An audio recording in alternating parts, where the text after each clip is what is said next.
បងប្អូនឆ្ងល់លេហេតុអីក៏ដល់กระดาษប្រាក់100រៀលម៉ាស៊ីនលោតសញ្ញាក្រហមឲ្យខ្ញុំដកយកមកឆែកបន្ថែម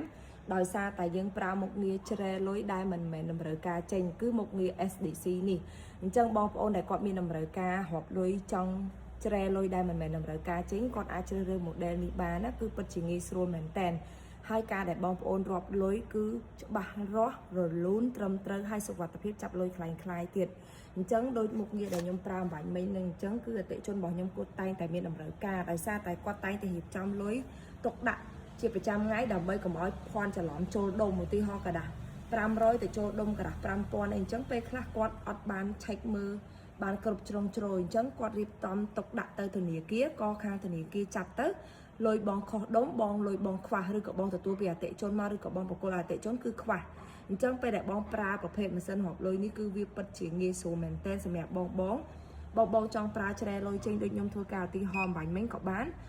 បងចង់ប្រើសរុបទឹកប្រាក់ចូលគ្នាសរុបក៏បានអញ្ចឹងវាពិតជាងាយស្រួលមែនទែនគឺមុខងារ full option តែម្ដងចាអរគុណ